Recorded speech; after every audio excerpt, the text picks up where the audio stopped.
Welcome everyone, welcome, Austerus here. 20 sword build in general, we're doing for Grim Dawn. This time it's a Blademaster. So before our 22nd build was a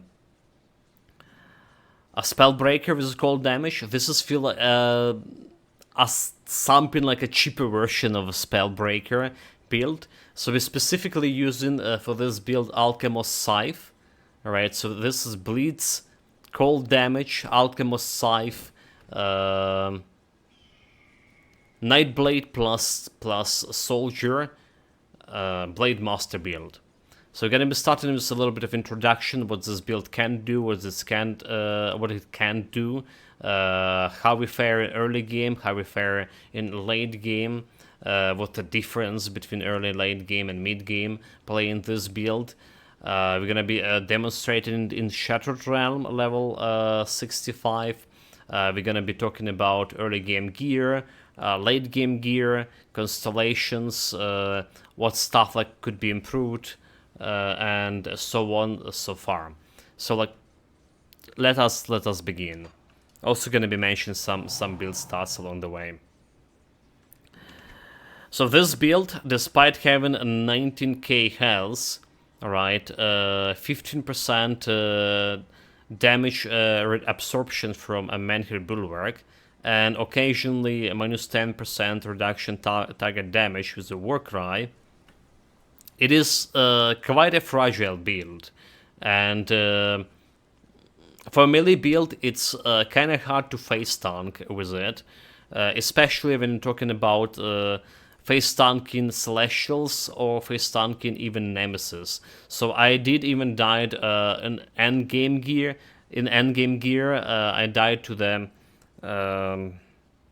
Chupacabra when I tried to face tank it.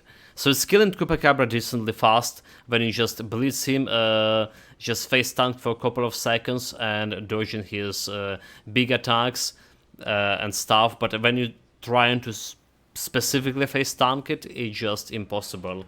It is built too fragile for that. The build is capable of killing Celestials. There's two variants of the build. One is a U-Gold Relic with Voracious Reach, which is preferable to doing 95% of the content in ultimate difficulty. And there's another variant with Nemesis Relic, which is better for Calagadra, Ravager, and Crate boss. Okay, only for those three. Right, so Voracious Reach was pretty useful fighting Mogadran. In fact, Mogadran was like one of the Celestials we actually were face tanking, apart from his thunder damage. We killed him decently fast, but still like under 5 minutes, but still not as fast as like some like a Blade Arc build, for example, or some other range builds could do. So like I mentioned before, we have this previous build, the Spellbreaker, the cold damage, and he was doing a better job killing Mogadran. However, Spellbreaker have more problem with Calagadra and especially with Ravager. This build have less problem with that. We're killing them faster, technically killing them faster. I died both times on Calagadra and on Ravager when we tried to kill them, when bringing them to low health. Player mistake. I'm really like in getting sick over here, feeling very unwell in general. So we able to kill them, but it's requires many of the builds require a lot of concentration. It's more than 10 minutes fight as well. It's a more than 10 minutes fight. We just using your Blitz once and dodge your dodge attack with evade and rinse and repeat, and try not to get hit. That's basically all the fight about this. Azimo is here as well. Welcome, mate. Greetings. We're doing a summary, so we're talking a lot about the current build and our experience with this. So the build line, we're gonna talk about build rotation when we jump into Shadowed Realm. So what else to say? So the build able to kill the Celestials, but a Great Boss is another story. We just don't have enough damage for Great Boss to do it properly. So our damage with the Blitz is around 224k, and the highest crits we had on this build 915k so far. It's a huge damage, but when it's time taken to Great Boss, the problem is, I mentioned before, it's stuck in this resistance reduction. Overall, when we stack everything, we have minus 105 resistance reduction, but it's absolutely impossible to do that when you need to move and attack, you know. You just need for a boss to stay on one place, which just can be done with a Great Boss. And our Frostburn damage, the dot damage, not enough to kill him in this minute and a half that we have time while targeting the Great Boss around his domain. So we get him to the half of the health or something, but we just got caught in the crates. I didn't try it more than once. Maybe could do better with more tries, but I doubt so. So that's general impression. Any other content for the build? Okay, 95 of other contents, right? Korvac boss fight we fought like yesterday.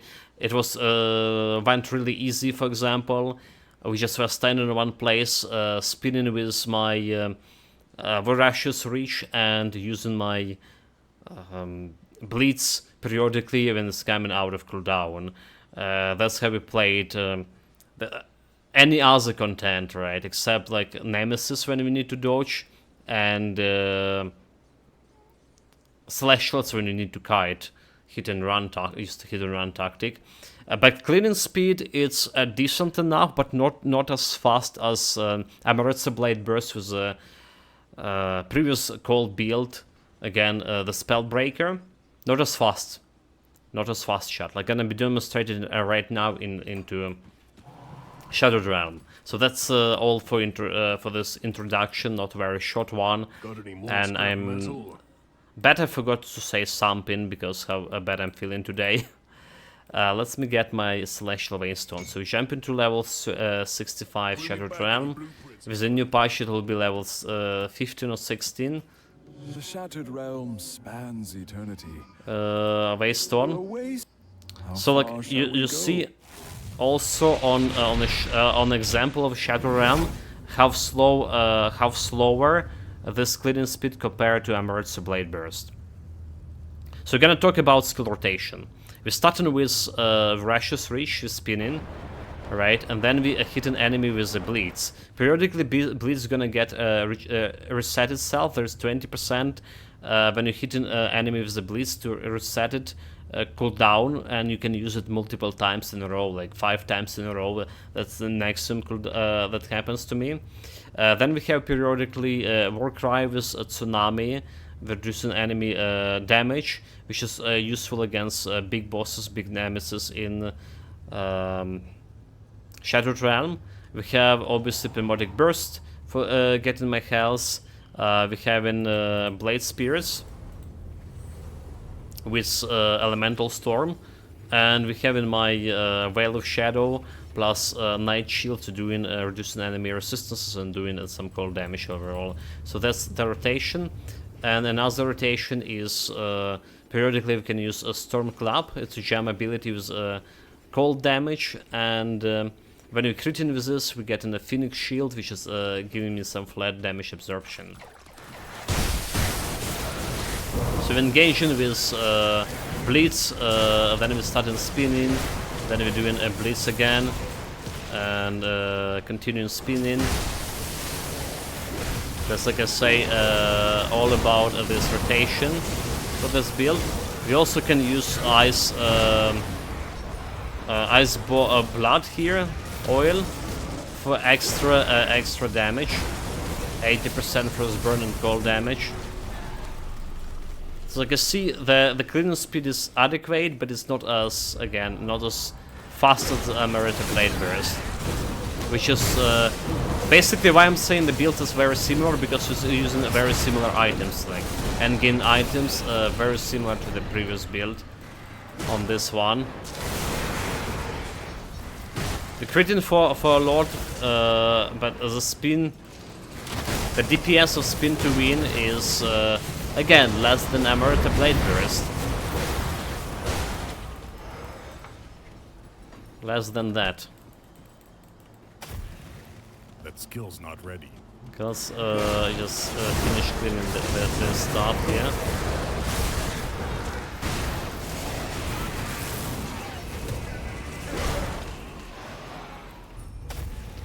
Do we have like any nemesis over here?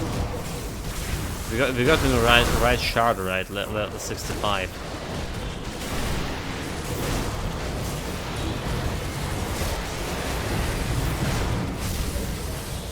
You can face tank everything with this build. We already pointed it out. So we need periodically dodging shit. Do like a super slow it here. Just watch out for the big thunder attacks.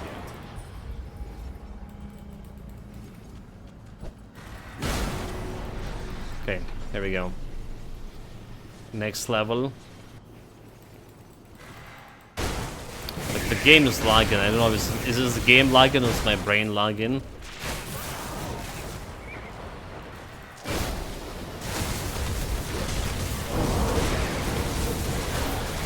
One of those things.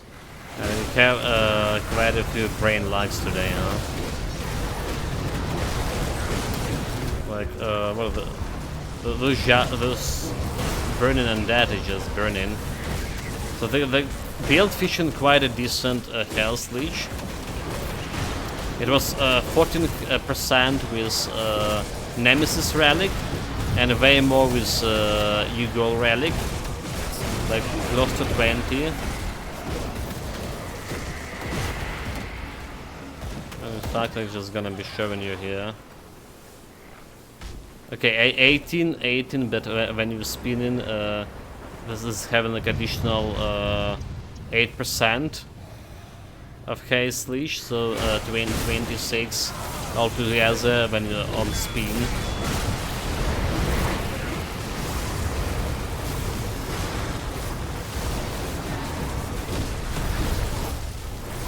Build dealing okay with damage reflection. So we have the Platin,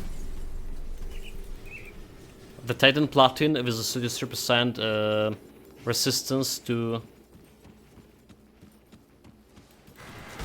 damage reflection, and when we attacking with my Blitz into damage reflection shield, we're losing around 25%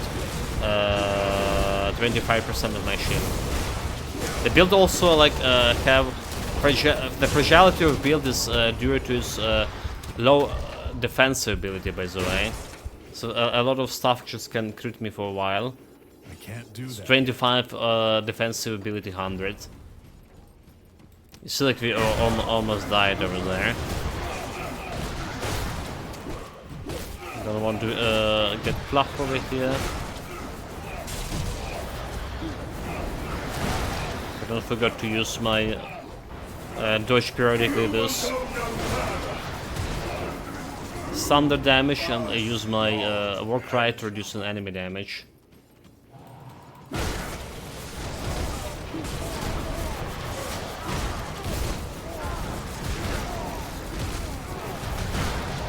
All these tentacles are mine tentacles, by the way, from the rings. They periodically doing some damage.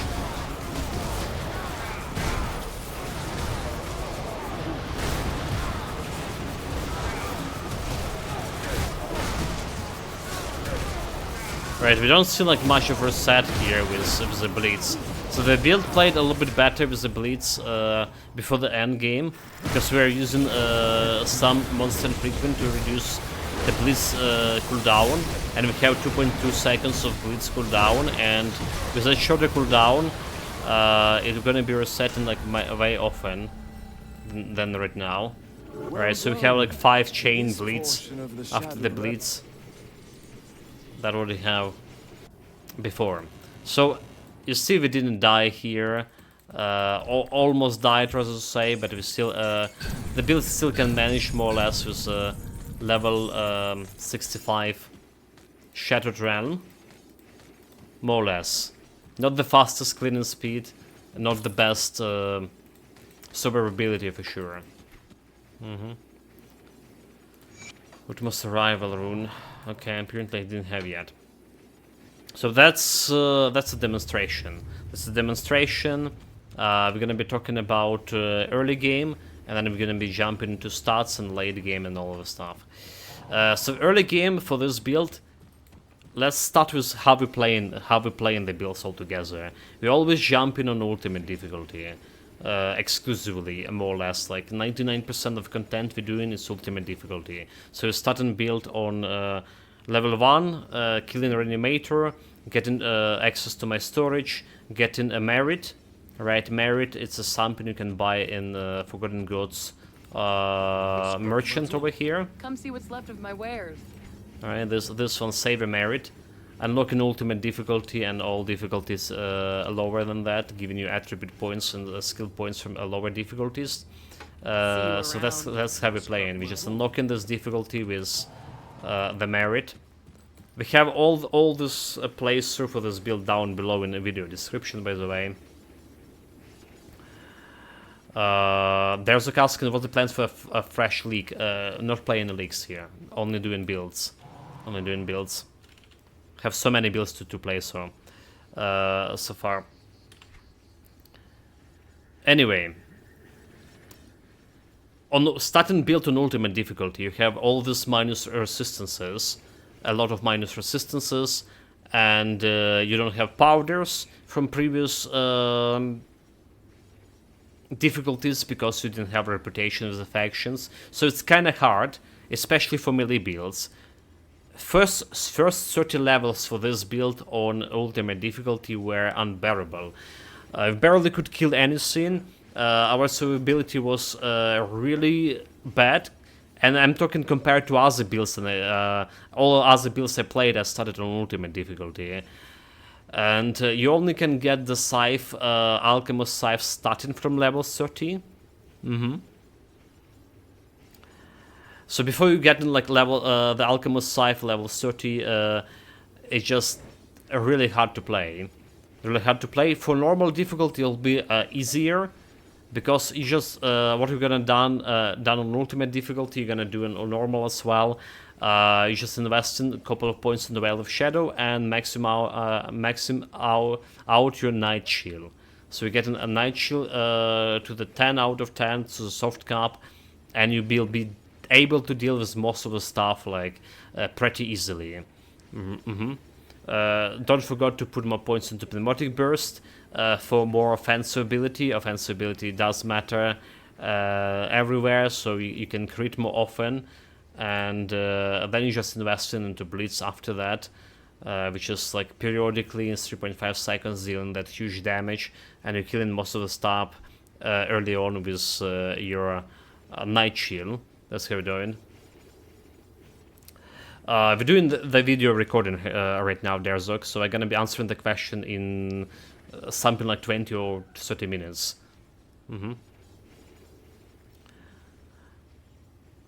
That's the early skills for the build, right? Early items, again, the Alkamos Scythe.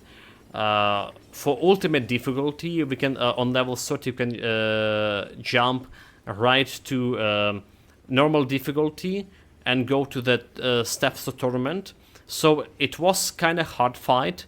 Level 30 with solo self-out items fighting the Alkamos. But it was possible thanks to the Night Shield. It took us, I don't know, maybe 2.5 minutes to kill him. And we got a Scythe with the first or second try.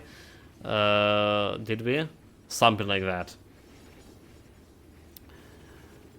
There's a couple of other items you want for early build. First of all, Milton Cask. You're gonna get it pretty early, yeah? So it's physical damage for Blitz. Alright, this physical damage flat gonna be converted into cold damage using the Scythe here. So it's okay to have flat damage, physical here. It's minus 4 0.4 seconds to the Blitz recharge. And there's another item that you really want on the build. It's the Blood Bright Thorn Amulet, which is also minus 0.9 seconds recharge for Blitz. And altogether, this is gonna give you around 2.25 seconds for Blitz, which is with this 20% chance to recharge cooldown with the Scythe providing you. Gonna be happening, the recharge gonna be happening quite often. You can shine up to 5, which has happened to me after 5 Blitz, providing a lot of damage, and Blitz is every damage altogether. So like after level 30, the game became better after you get in the Scythe. Also another item you can get, it's Legion Belt. It's just like level 35 belt you can craft easily when you have a recipe. You can craft, I think it's what, Devil's Crossing recipe, the Legion Belt, or it's like Black Legion recipe, one of those. Can you blitz point blank? Yes, you can. You can blitz point blank, no problem with that. You saw like with the spinning and blitzing at the same time in a point blank enemies. So that's a short about items, like 3 major items you want for the builds. Early on, Alkamos Scythe, obviously, the Milton Cask, and the Blood Brian Thorn Amulet, and then potentially Legion Belt. You don't need anything else by this point. Skill-wise, like I say, you absolutely want to go with Night Shield first before investing into Blitz. So we want to start this with the Nightblade actually. And Blitz is also important to get a blind side earlier, after level 30, as I say, to get this reduction to target defense ability in combination with offensive ability from Pneumatic Burst is going to be doing your justice. You also want 1 point to the Blade Barrier early on, and then you just develop in Soldier class. Soldier class, you're gonna get Field Command, and you're gonna get to the Menhir Bulwark as fast as possible. Menhir Bulwark getting you more damage, more cold damage to your Blitz, and getting you like that survivability via damage absorption. That's what they're doing. Also like early constellations, as for any elemental builds, which is called elemental build, you want Scholar Light, you want a Quill, you want into Rovari Crown as fast as possible. That's early game. Starts for the build and late game gear. So we have 3100 offensive ability over here. Right, we don't need that much, but it's giving me like some consistent crit with fighting Celestials. In conjunction with this reduction, enemies' defensive ability by 270. Usually want offensive ability for Celestials around 3300, but 3100 is actually enough to fight the Celestials on even ground with doing some crits. Well, at least Mogadran. When you switch into Nemesis, even losing some offensive ability, because this one have plus 4% offensive ability buff, that will be like with Nemesis. We have a harder time to get some crits. Defensive ability 2500. It's kinda not really good for melee build, honestly. It's acceptable for range build, not good for melee. You see a bunch of people just continue. It's possible you want to improve it. One possibility to improve it further is point more points into physique. We actually done something.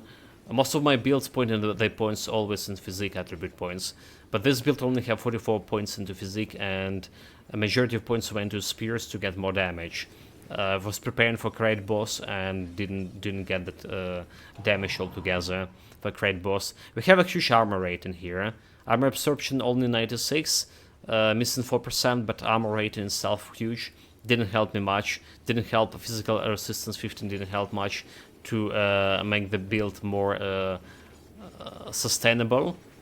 Right, lightning resistance 83 plus because we're using a storm shroud ointment for fighting Mogodran, but we usually can buy a bunch of the ice blood oil from Death Vigil faction. I recommend to join Death Vigil faction for this build, and this is just additional 80% to damage, right, to cold damage and frostburn damage. The DPS with Blitz is 6100 and hit per Blitz is 229k with oil activated. But if you're looking into DPS with Voracious Reach when you're spinning, it's gonna be around 151k, which is a bare minimum DPS you want to see on any build. It's good, but it's not really that good. If you compare a Voracious Reach for Eye of the Reckoning, for example, which is also spin to win ability from Oathkeeper class, the Eye of the Reckoning we played have thrice more DPS, like approximately thrice more DPS, and compare with Blade Spirits and other Storm Totems we had on it, it was more than 500,000 DPS, like the highest DPS build we actually played so far. Okay, let's put this ability back how they'd been to. So all other resistances we are maxed out and getting something over the maximum here. Can you really trust the character sheet DPS meters? For most part, but it's not taking into account critical damage. Like last epoch, for example, taking into account critical chance and critical damage in DPS meter. This one doesn't. So it's a DPS without like crits and stuff, and without like other stuff like you see the combining Blitz with Voracious Reach, but there's also damage coming from Constellation skills, damage coming from Blade Spears, damage coming from Manticore, and stuff like that. Another stats to show here: attack speed. Attack speed is important for Voracious Reach, and the more attack, the better DPS you have with this. So you definitely won't stack this one. We only able to get like 126, and there's we're not using on this build the Kraken Constellation, which just give you some attack speed. But we have like 4 points into Kraken, and we decided that it's better to spend those 4 points as Amantok. It's just better damage overall for Blitz, and better like more frostburn damage for endgame boss fights. So that's how you can experiment with this on your own. But we ultimately decided Amanok was better for this build than a little bit more DPS for Voracious Reach, which is we can't use for Ravager or Caligandra on it. It's also not included resistance reduction. Absolutely, yes. Absolutely, it's not included resistance reduction. So resistance reduction for this build, and another stat, let's cover this. We have minus 32% cold resistance with Night Chill, plus 16, minus 16 with the Isle of Shadows, which you get in from our set. Then we had having this minus 23 with Rumor. So Rumor over here is actually better to put on Manticore or Voracious Reach than on Blitz, by the way, chat. I'm just saying it. It's better to put on the Voracious Reach, and you just swap in the Whirlpool over here. All right, I should do it like over here, and you put it this over here. Yeah, this is a better skill distribution like this.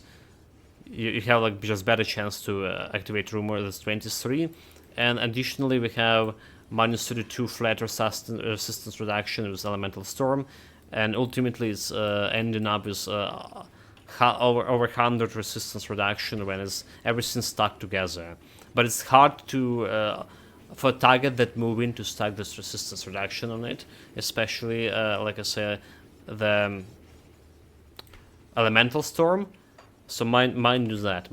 You always have like a guarantee resistance reduction with your almost 50% with Veil and a chill, a night chill. Another start, well, not important one, health regen.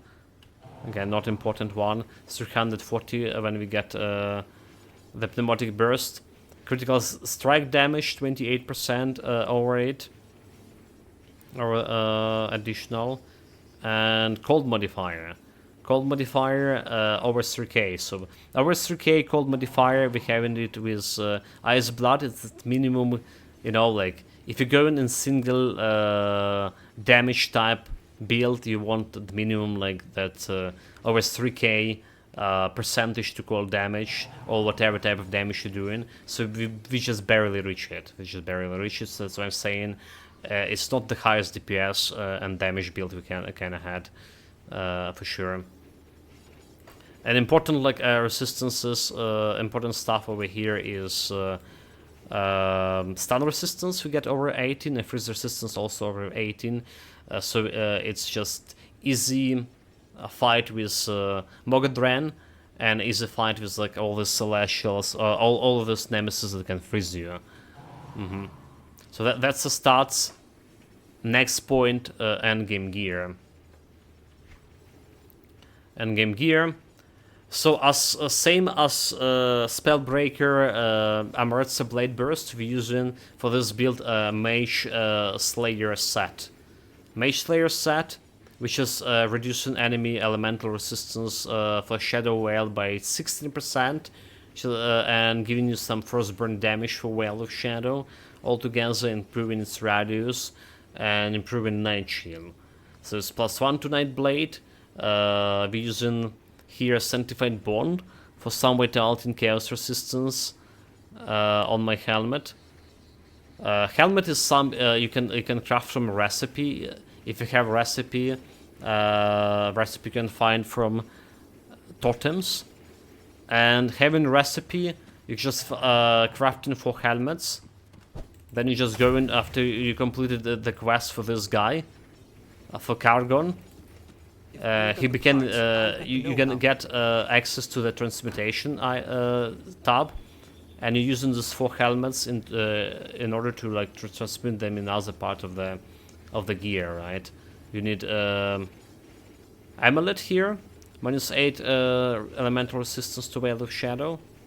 We're using here a Vengeful Wrath on it as a component, more Frostburn damage, a little bit more cold damage and offensive ability. There is Shield the Gods, alright, component Living Armor for armor absorption, and the Arm Guards here, Mage Slayer, component with Unholy Inscription with this 5% damage converted to health, and a little bit of offensive ability, Vitality, Bleeding Resistance. So you can transmute the helmet into this part of the sets. That's how you get the set easily. Obviously, important part of the set of the build is Alkamos Scythe. We were talking about this. Here we didn't run, we didn't roll for the best affixes for the scythe, like Frostbite of attack or something, or Chilled of attack. We set an Officer of Ruins. So Officer of Ruin giving me 178 of offensive ability and +4 to field command, which is a little bit more offensive and defensive ability altogether. So it's not a bad affix to go with, but it's not providing as much of like a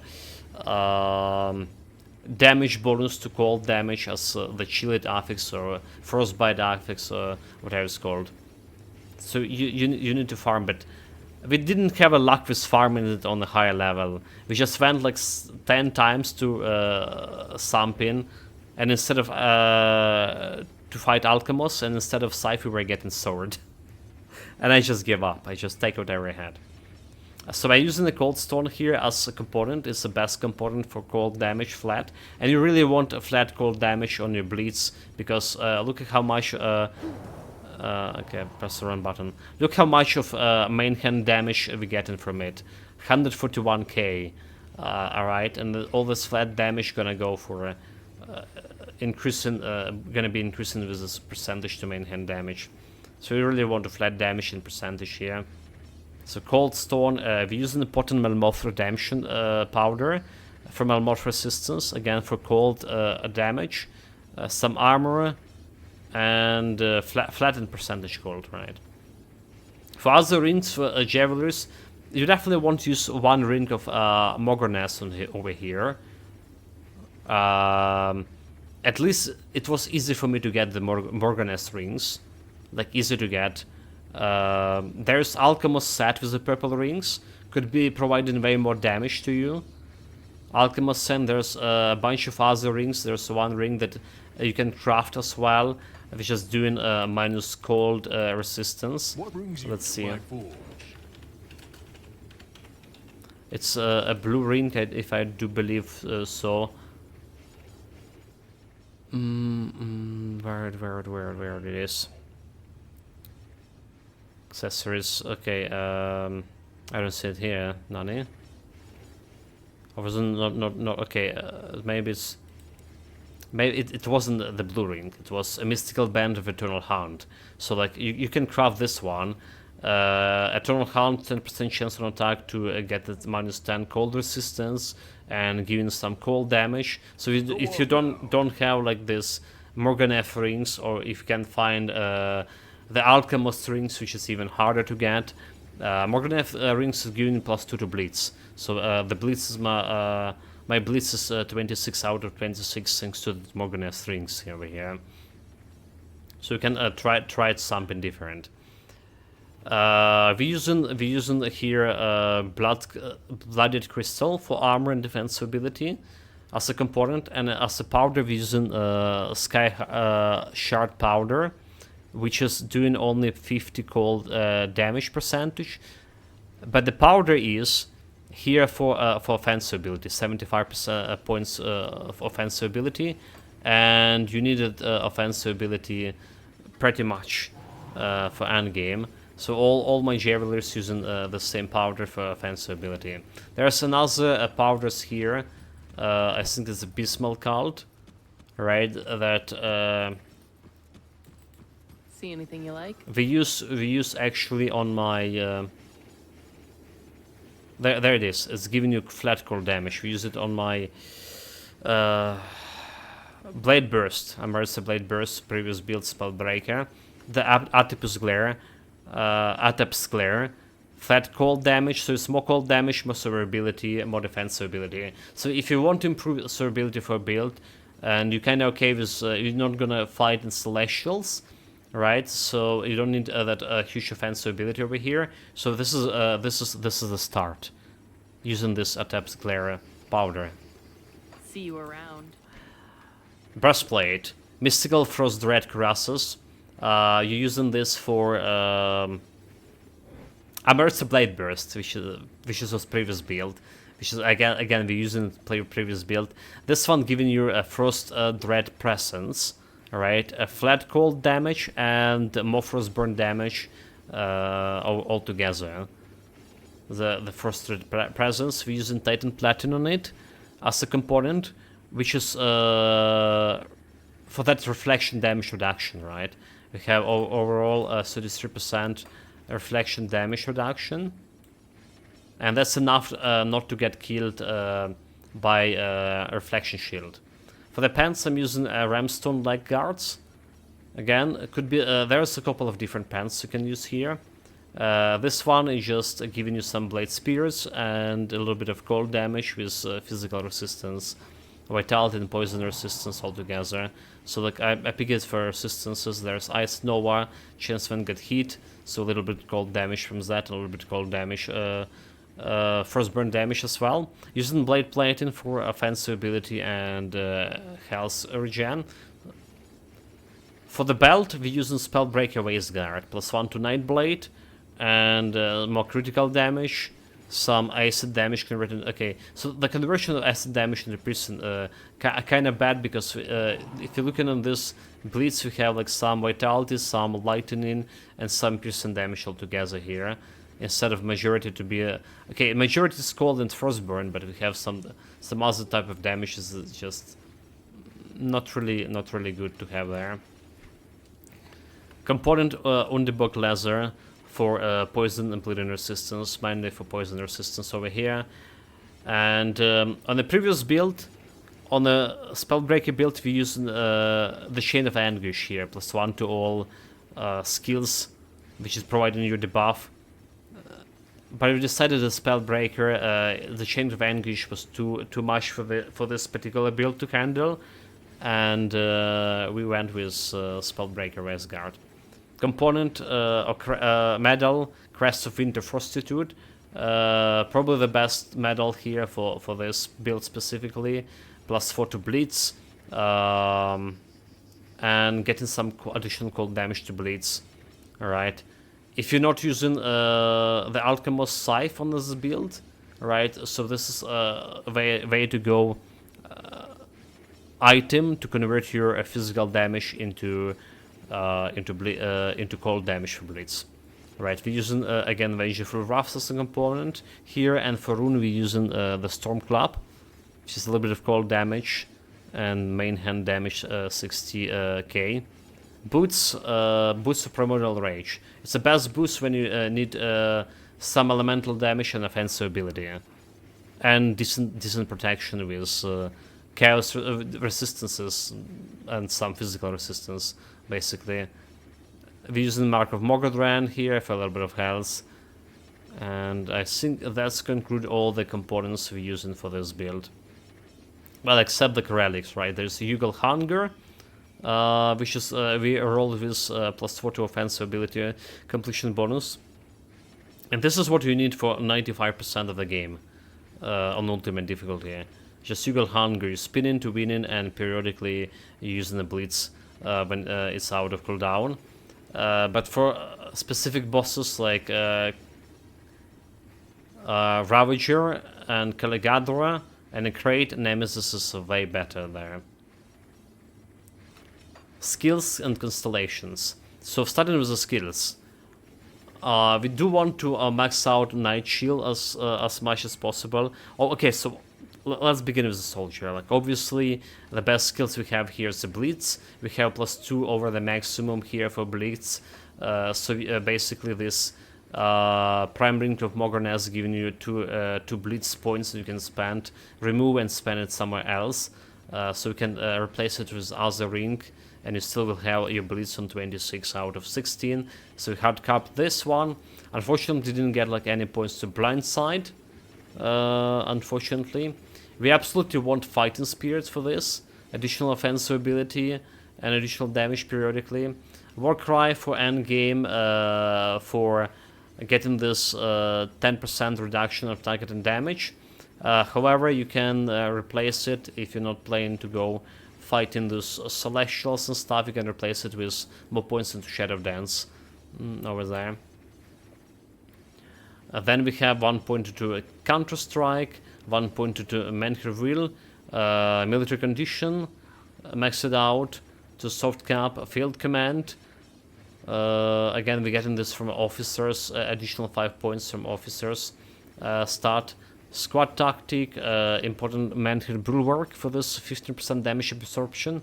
Again, even with this damage absorption, Arcane Barrier and all of the stuff that we have on this, we did feel like this build was a little bit on the fragile side.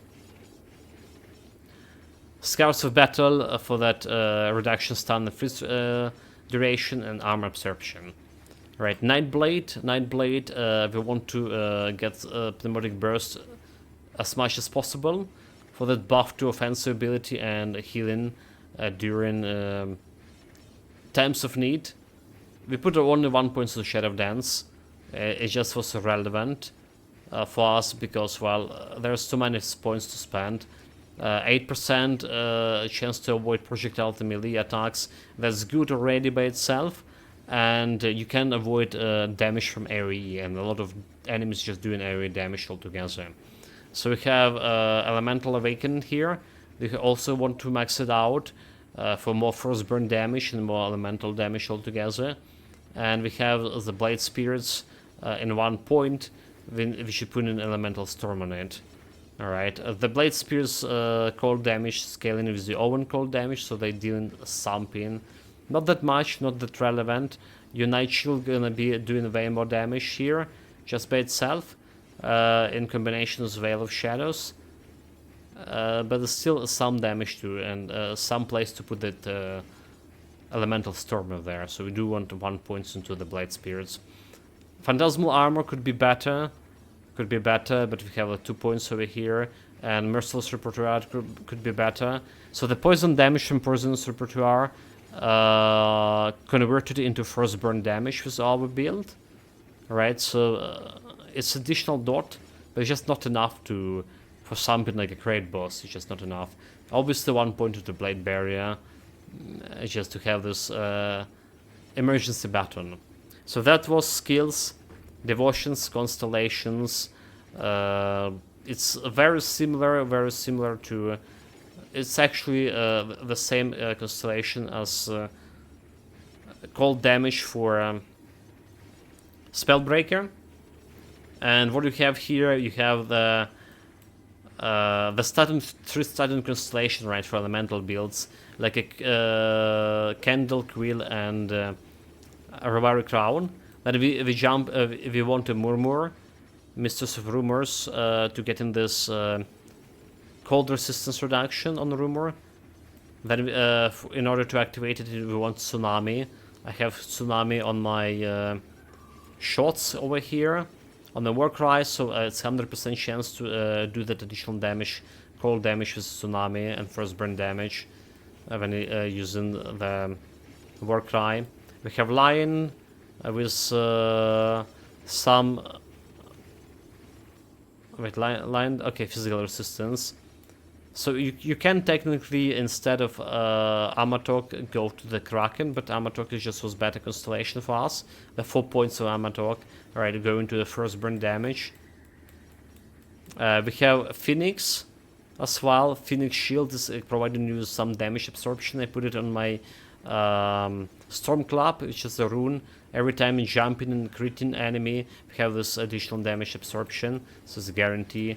We also have Crab with Arcane Barrier, and all of this Harpy as well, which is there to get this 5 Ascendant points in order to get Leviathan over here, with this Aurora Wind and some physical resistance and some like cold damage altogether. So that's how Constellation looks like. Exactly the same as Spellbreaker, like I mentioned, but in this case, you can play with Amatok and put more points into Kraken, for example.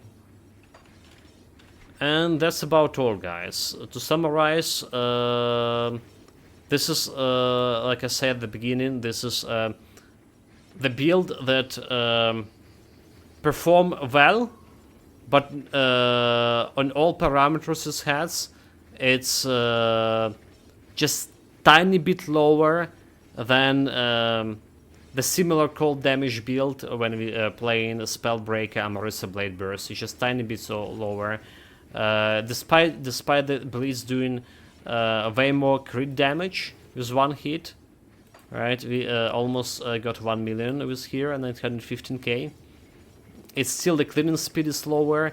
Survivability, while survivability may be almost the same as the Spellbreaker build we played, and the time with Caligadra and Ravager and Celestials practically is the same. Apart, like, we have better time with fighting a Ravager Caligadra in this build. Still impossible or close to impossible to kill the Crate. It's not a Crate killer, at least not in my hands. And that's about all to say for this build. I hope you can make it better. I hope you're enjoying it. Like 95% of the content on the ultimate is the build can do no problem. You can, like I say, face stun kin the Korvac, the final boss of the Forgotten Gods DLC, right? We just were staying in one place and just spinning and periodically hitting with the Blitz. And my health bar was moving, but we're getting this with the health issue. We're getting my health instantly back, so it wasn't a big problem of the fight. Slash shots and Great Boss is a problematic, and there's another point of Nemesis. You just can't fight Fenstein something like what is called Chupacabra, right? For too long at least. Same goes to the Benjar. Benjar almost killed me with his thunder damage when he struck me. Almost one-shotted me with thunder damage. So we also need to be careful with Benjar and other nemesis, I presume. The build is able to do level 65 Shadowed Realm without dying, which was demonstrated today, and hope you like it. Hope you like it. Again, would be appreciated if you put that subscribe button down below on the YouTube channel. It's gonna help us to do like way more builds into Grim Dawn, into Last Epoch, into potentially Titan Quest and Diablo, and motivate me to just keep going, guys. Part of the